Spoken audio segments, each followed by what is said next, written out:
তুমি কি সাইকো নাকি লোভী? কোনটা? হ্যাঁ, মানে মানে কি তুমি বুঝতেছো না? গতকাল তোমাকে আমি কি বলে গেলাম? আমার সম্পর্কে তোমাকে সবকিছু বলে গেলাম, তারপর তুমি বিয়েতে রাজি হয়ে গেলে। বাহ, চমৎকার তো। একটা সুস্থ মস্তিষ্কের মেয়ে এসব কিছু জানার পর তো কখনো বিয়েতে রাজি হওয়ার কথা না। নাকি তুমি সুস্থ মস্তিষ্কের মেয়ে না যে বিয়েতে রাজি হয়ে গেলে? আমি হয়তো সেসব মেয়েদের থেকে আলাদা।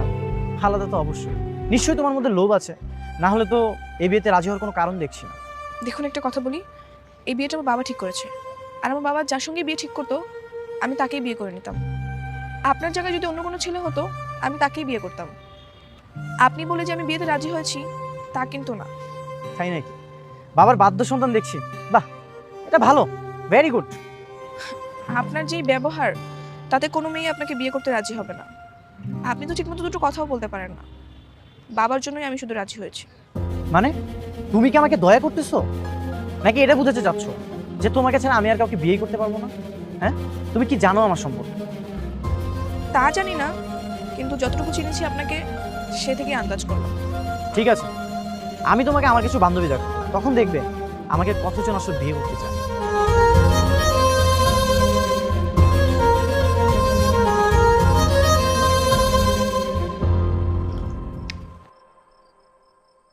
এই যে তাহসিন চলে আসছে।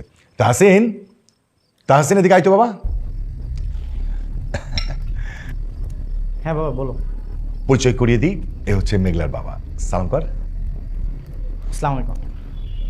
ওয়ালাইকুম আসসালাম বাবা। জানিস, উনি না তোর জন্য একটা সুন্দর জিনিস গিফট নিয়ে এসেছে। পাঞ্জাবি। দেখ দেখ দেখ, খুলে দেখ, দেখ কত সুন্দর পাঞ্জাবি।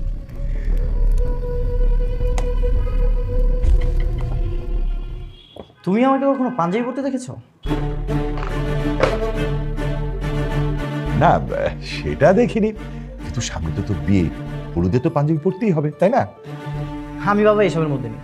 তুমি আমাকে বিয়ের জন্য জোর করবে, পোশাকের জন্য জোর করবে, এটা তো ঠিক না, তাই না? তাহসিন, মেঘলা বাবার সামনে উল্টো পাল্টা খারাপ ব্যবহার করছিস কেন? এখানে খারাপ ব্যবহারের কি আছে? যেটা সত্যি আমি সেটাই বললাম। আমি জাস্ট তোমাকে এতটুকুই বললাম, আমার নিজেকে পরিবর্তন করা পসিবল না। তাছাড়াও এখন তো তোমার বুঝে যাওয়ার কথা, এরকম একটা ফ্যামিলির সাথে আমাদের ফ্যামিলি কখনো যায় না। না হলে তো সামান্য এরকম একটা পাঞ্জাবি নিয়ে চলে আসতো।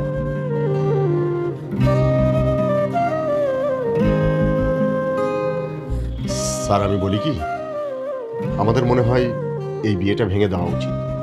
কারণ যেখানে আপনার ছেলে রাজি না, সেখানে আমরা কেন শুধু শুধু। মনোজ সাহেব,